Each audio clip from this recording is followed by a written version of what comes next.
a part of my life, you know. Whenever you're a celebrity and whenever you're a female, then, you know, people tend to start crazy things. And it's unfortunate because it's usually with women, but I try not to put my energy towards that. Now, see, I don't believe that. Throughout my life, I've only ever seen Beyonce acquire more and more power. All the while, the industry was heavily supportive of her. It was rare for anyone to say a bad word about the Queen Bee. Everything she did was important or groundbreaking. So it's very surreal watching everything Beyonce's built be chipped away bit by bit. For years, Beyonce dominated the music industry. But suddenly, familiar faces are making a major comeback. Could this be a sign that Beyonce is losing power?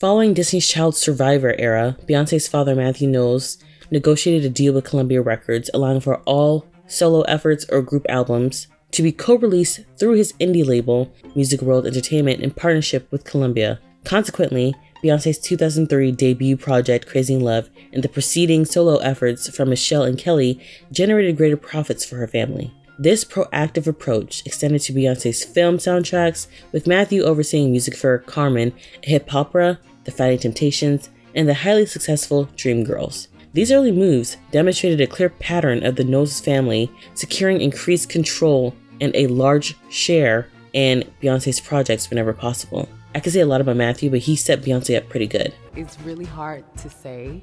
It's overwhelming. It makes me feel very crunchy, and that means embarrassed. Furthermore, Beyonce's alliance with Jay-Z significantly bolstered her influence, both behind the scenes and up front. By the time they linked up, Jay-Z had already established a successful clothing brand, Rocawear. He was a popular rapper, and his appointment as president of Def Jam around 2004 positioned him as a powerful music executive. By 2008, the Carters held a strong position within the industry. By the time Jay-Z left Def Jam in 2008, he successfully put on Rihanna, Kanye, and Neo. Okay, enough of him. You can make him move. Am I making you blush? No. He started up Roc Nation after signing a $150 million deal with Live Nation, which solidified his status as a major mogul. Beyonce was also leveling up at the time, leveraging her success of the B-Day album, its tour, and the Oscar-winning film Dreamgirls. Beyonce renegotiated her deal with Columbia, gaining greater autonomy over her music and business ventures. Subsequently, through her production company Parkwood Entertainment, Beyonce began co-producing her films onward, including Cadillac Records and Obsessed, resulting in increased financial returns and creative control. And the vibe has been amazing. Since 2010, Parkwood Entertainment has been producing all of Beyonce's albums and tours, allowing Beyonce to benefit from various aspects of her career. So she was really learning from her family to take over the reins, and she's kind of like reverse 360ing herself. Whenever she had the chance, she just made sure that she had a portion of everything she did. Throughout Beyonce's career, we've seen how she demonstrated her power. Throughout the 2000s, she obtained cosigns from iconic figures like Prince, Tina Turner, Oprah, but I think the biggest flex was marketing her and Jay as besties to the Obamas. Mind you, this was all within her first few years as being a soloist. Can you say industry darling? That is why the New York Times calls her the woman with everything. Come on now, Beyonce. She never had to grind from square one when she went solo. For example, Beyonce's never served as an opener after her departure from Destiny's Child. Her first solo tour included European dates, followed by a co-headlining tour in the US with Missy Elliott and Alicia Keys, after which she consistently headlined her own tours. Anyways, back to the power moves. A common example that everyone brings up, and for good reason, is how she handled her unannounced digital exclusive release of her self-titled album December of 2013, accompanied by music videos for each track initially exclusive to iTunes. The album sold impressively, it just moved 617,213 units in the first week stateside and 828,773 copies worldwide via iTunes in just 3 days. When the project was released to physical retail, Target and Amazon declined to carry the album due to iTunes' exclusive first week window. To ensure widespread distribution, Beyonce secured deals with Walmart and Starbucks. She personally launched the Walmart partnership with a surprise appearance and a gift card promo, while on the other hand, her Starbucks deal placed her album in over 7,000 stores nationwide. following the iTunes exclusivity week. In my opinion, Beyonce's impact mainly comes from her marketing. I think she was one of the first artists who turned her albums into blog blind items, where she enticed people to listen to her music to decipher the truth of the gossip surrounding her or to hear her responses to it. Dare I say, Taylor Swift might have took some notes. Her influence on female performance is undeniable, from her dynamic choreography to the signature leotards popularized during the single ladies era, which became a recognizable uniform for many female performers. She's also revived the concept of cinematic album campaigns in the 2010s with Beyonce and Lemonade, utilizing surprise releases. Social media engagement and digital exclusives influenced the release strategies of artists like Drake and Taylor Swift. Like, I remember, aside from the iTunes exclusive release of Beyonce the album, Tidal had a lot of exclusive performances and videos from Beyonce's deluxe album, its platform edition, and people were going on Tidal exploiting its free trial just to see it.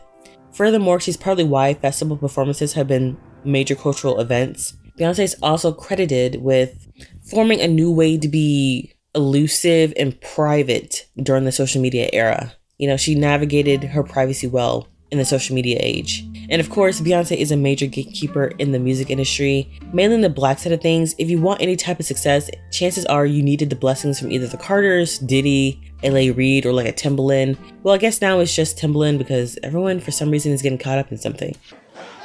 Something just doesn't feel quite right. I mean, how many rumors were about Beyonce's camp stopping people's careers? I just want to say I've noticed that over the past few years, there's been a resurgence of Beyonce's rivalries with Taylor Swift and Rihanna. Taylor Swift has experienced renewed success with her Folklore Evermore albums, her re-recording, her relationship with Travis Kelce, and the highly successful Eras tour. The parallel timelines of the Eras and Renaissance tours led to media comparisons and also fan comparisons. Additionally, Beyonce's adoption of the country aesthetic during the Renaissance era coincided with the trends also seen in the Eras tour, which, you know, I mean, I guess you could just say in general, the country aesthetic was on trend back in 2023. So it's like, it's not out of the realm of possibility that both tours would have similar looks. But, you know, I'm just like, this was very much Taylor's thing. I don't know. You know, I know Beyonce was trying to allude to her Cowboy Carter era, but I was just like, both tours got the cowboy look going on. Like, honestly, if you took away the silver from the Renaissance era look, I'm like, you could pass for the Eras tour. That's just me. Moving on to Rihanna, her profile has since risen through her partnership with A$AP Rocky. She was starting a family, she had her Super Bowl performance, and the expansion of the Fenty beauty empire.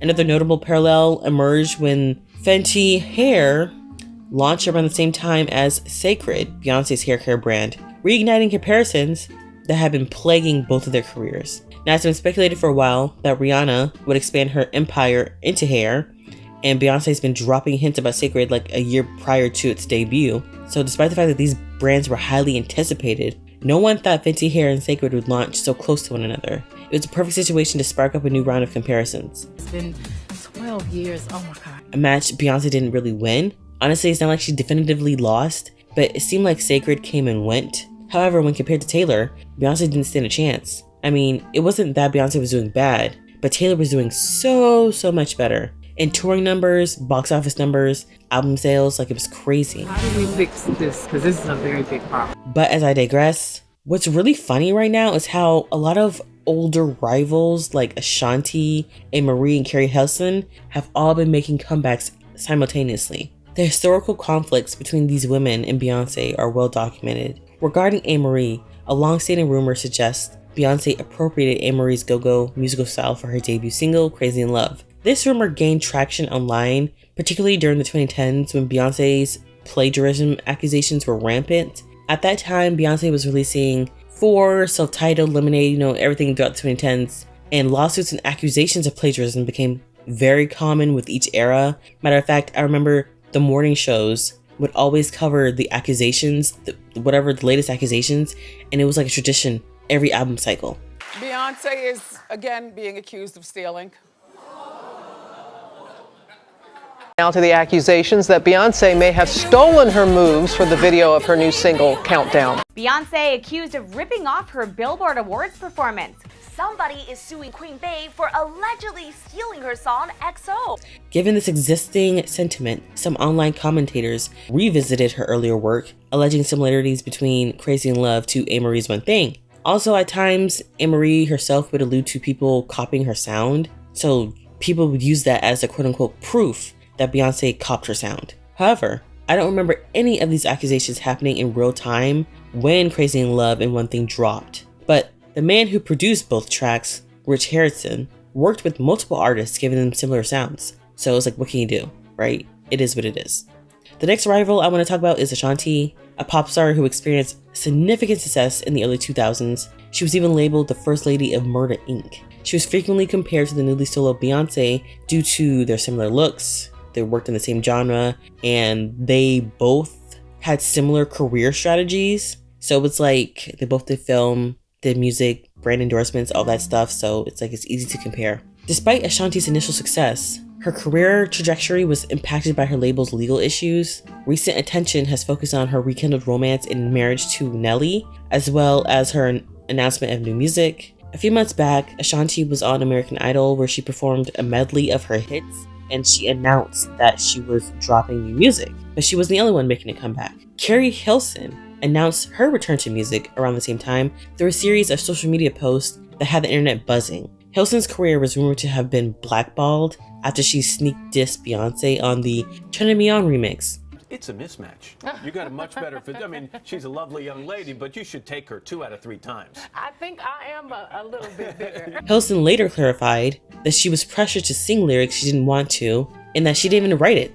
And even Esther Dean came out admitting to writing the controversial lines that got her blackballed, confirming her side of the story. This occurred around 2009, during Beyonce's I Am Sasha Fierce era. I completely missed the scandal when it was happening, but I recently found out about it a few years back. So I'm theorizing around that era, Beyonce was untouchable. She was on a whole new level of pop stardom. And I think people tend to have a negative reaction to that kind of grandiose popularity where you're kind of untouchable. So people are gonna like come out and jab you, you know what I mean? Hence the Carrie Hilson diss. But you know, it's not only pertaining to Beyonce. I mean, Taylor kind of went through the similar situation, both sides of her career with 1989 and the Eras Tour phases of her career. Speculated that artists like Olivia Rodrigo and Katy Perry have taken their jabs, and it's completely understandable. Like, it just happens. While some have moved past the Carrie Hilson drama, others remain skeptical, but you can't really know someone's intentions in a situation like that. It's just like, whatever, I don't really care. Notably, both Carrie Hilson and Ashanti were considered promising artists, with some even labeling Ashanti the princess of R&B. But someone else I want to throw into the ring who had a very promising career was Jennifer Hudson, who recently signed a new deal in late 2024, and she's hinted at a musical comeback. Now, nothing's really manifested yet, but I just have to talk about her. Interestingly enough, she also had past tensions with Beyonce. Some reports even suggested that Tina Knowles once made a remark shading Hudson's singing. Now, we won't be seeing any new posts from Beyonce's mom, Tina Knowles Lawson, for a while. She announced she's taking a social media break by posting this video and a lengthy note. It came after she got called out for accidentally liking a post that trashed Bey's Dreamgirls co-star Jennifer Hudson. This history adds another layer to the narrative surrounding the film Dreamgirls. During the production of Dreamgirls, there was an expectation within the Knowles' camp that the film would be Beyonce's vehicle to win an Oscar. The project seemed to have all the necessary elements. It was heavily reliant on singing, an area where Beyonce excelled. It was loosely based on the iconic figure of Diana Ross, and it even made box office history by achieving the highest opening weekend for a musical film at the time of its premiere. The initial thought was that these factors strongly positioned Beyonce for award recognition. Watch out, Beyonce. Jennifer Hudson may be stealing your thunder. Rumor has it the American Idol cast-off may be nominated for an Oscar for Best Supporting Actress for her role as Effie. Word on the curb, though, was Beyonce anticipated a more challenging role in Dreamgirls. Instead, her portrayal of Dina Jones was a glamorized, mostly shallow performance The character's development felt understated to the point where even Dina's pivotal scene, Listen, didn't fully pay off. In contrast, Jennifer Hudson delivered a profoundly moving performance as Effie White, quickly establishing herself as the one to watch during the award season. Even Matthew Knowles reportedly sought to manage her, allegedly even falsifying claims to being her manager. Ultimately, Jennifer Hudson did win the Academy Award for Best Supporting Actress for her role. Is success the best revenge? Huh? Is success the best revenge? Oh my God. Her journey to Oscar glory held a compelling narrative. The shocking elimination from American Idol, followed by an Oscar win in her very next project, she embodied the quintessential underdog who triumphed despite early setbacks. And I'm theorizing that Jennifer's win ate Beyonce up so badly that she tried to recreate the Effie role in Cadillac Records. This was another character based on a historical figure, Etta James. It required Knowles to transform herself, and this character was battling addiction. Basically, it was Oscar bait. However, Cadillac Records didn't really hit like that, you know what I mean? It is what it is. It came and went. Anyways, back to Ashanti, Anne-Marie, and Carrie. I don't think it's coincidental that all of these women who were screwed over by the industry and were pitted against Beyonce all made the return to music at the same time, when Beyonce's experiencing a trifling time in her career. Like, she's definitely seen better days. Right now, we see her influence evolving. The younger generation, I want to say younger Gen Z and Alpha, may perceive her as more of a legacy act. Cowboy Carter didn't really attract a new audience, and it left some fans with mixed reactions. Furthermore, recent achievements such as her Album of the Year win and Billboard's recognition of her as the biggest artist of the 21st century were met with online criticism. And I want to talk about Billboard, okay? Billboard came out with all these lists. It's just insane. It's a little strange when you think about it. So when they dubbed Beyonce the best artist of the 21st century, number one artist, whatever, I think the next week they had Taylor Swift named as the top female artist of the 21st century. So it's confusing. First off, why are so many lists coming out? Like, what the heck? And second off, it undercuts Beyonce's placement on their first list. Like, what's going on? I don't know what to take seriously. Her iHeartRadio Innovator Award and Billboard's Country Awards for Cowboy Carter, it generated buzz, but it's just like it kind of came and went as well. Industry dynamics also appear to be shifting. While there are still favorable accolades towards Beyonce, you can just kind of tell that everything's kind of being undercutted and things are shifting. Like, for example, there's more highlighting of the people breaking Beyonce's records. Tyla, for example, her debut album briefly outperformed Cowboy Carter with Spotify streams for 2004 releases by Black female artists, and it made the rounds on social media. Taylor Swift also surpassed Beyonce's single-day streaming record on Spotify shortly after the release of Cowboy Carter. And despite 12 nominations, Beyonce received no wins at the People's Choice Country Awards. So it's a pattern. It's like they give her something small, and then something quickly is taken away from her. One step forward, two steps back. And despite these developments suggest a broader shift in the music industry with a new generation of artists emerging, the old gatekeepers could be potentially losing some of their former power, maybe to make way for the newer class. I don't think the resurgence of Beyonce's rivals would have happened otherwise, if there wasn't a change in the status quo. Artists can find success through various avenues now. If they have a strong following, you don't need to go through gatekeepers anymore. Finally, let me take the time to say I was mother effing right. Reflecting on my Beyonce is on a decline video, I said there were signs that she was going south, that Beyonce was having a harder time achieving success. A lot of people agreed with me, but lots of haters were saying I was wrong. Now look how precarious things are. Beyonce's name is getting dragged in the mud, along with her husband because of Diddy, and I have no doubt that Diddy's trial is going to bring up more dirt. It's getting so bad that there's rumors of her using her tour to sneak away to another country to avoid more legal troubles. Don't be surprised during her European stops she decides to fully move overseas. Speaking of her tour, I must touch on the bad press it's getting. There was intense media coverage of how her ticket prices drastically reduced to as low as $20.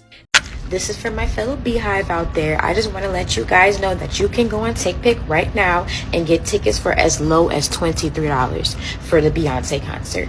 $23. And I was shocked. You mean to tell me, months after her historic Grammy win and being labeled Billboard's biggest artist of the 21st century, tickets are as low as $20?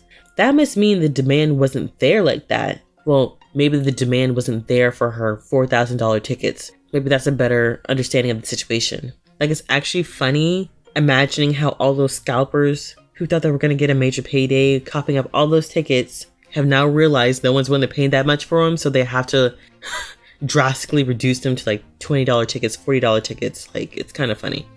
I mean, I guess Beyonce gets paid either way, but I'm waiting to see the gross profits for this tour. Right now, I think people are saying that for 5 stops, she's already amassed $55 million. But I don't know. Let me see the total. I want to see the total numbers, because Resurgence had a record-breaking $560 million gross profit, and it won't look good if Cowboy Carter falls way under that. And I have to bring up the drama with the Bailey sisters. So the streets are saying that the official Chloe and Halle account unfollowed Beyonce at one point, I think during the first stop or the second stop of her tour. And this has reignited discussions about her management of her proteges and the prominent role of her daughter, Blue Ivy, in her recent endeavors. Some of y'all are finally starting to see the questionable things that have been going on between Chloe, Halle, and Beyonce's Parkwood Entertainment. Again, Beyonce was sabotaging Chloe's career intentionally in favor of her daughter Blue Ivy. And then I just saw this tweet talking about how Chloe and Halle, and I think Halle Bailey's Instagram has unfollowed Parkwood Entertainment on Instagram. So yeah, she's grooming her daughter to take her spot, which has left people like starting to realize that, okay, so you never really had any plans for these girls, you know, you have plans for your daughter, which is like, duh, like Blue Ivy is bloodline. These are just like some girls. A role that should have been given to the Bailey sisters as well. People have been speculating that Beyonce was using the Baileys as a placeholder for her real protege, Blue. But now that it's manifesting, things are getting too real. Presently, Chloe is being sued for stealing songs, a dilemma Parkwood Entertainment has been dragged into, so I think they're also getting sued. This situation really brought into focus how bad Chloe's fall had been from her promising start of her solo career. And it's kind of sad to see. Halle is in a better spot, but her baby's father, DDG, really dampened her star profile. Halle Bailey has got a restraining order against her ex, DDG. She alleges he was repeatedly violent with her and made her fear for herself and their 1-year-old son. And DDG submitted these in response to some of the things that she had filed previously. He says that there are several instances that show photos of alleged like bruises he received from their physical altercations and different conversations that they had. And unfortunately, he's still able to do some damage. Luckily, Halle is still getting booked and there's a large audience interested in her music, so she's good on that end. And I'm really happy to say that there's rumors of a Chloe and Halle return, so I'm still holding out hope for that. Will it be a successful era? I don't think so, but whatever, as long as I'm getting the music. But yeah, at this moment in time, you can't deny Beyonce's greatly mishandling them. So anyways, before I close out the video, I just wanted to emphasize the shift that's happening in the music industry right now. There's a new guard coming in, and it's obvious that the old guard is being thrown out. The industry is past its prime. I don't think it ever reaches zenith again like it had in the previous years. With older acts making their comebacks, it signifies a new age. People can have careers outside of gatekeepers. Success can be anything now if you have the following. But I don't think the industry will be extinct. I'm hoping it'll be less vile, less evil, less grotesque if anything. And I'm hoping it'll allow for good talent to flourish. As always, comment down below, please like, subscribe. Thank you.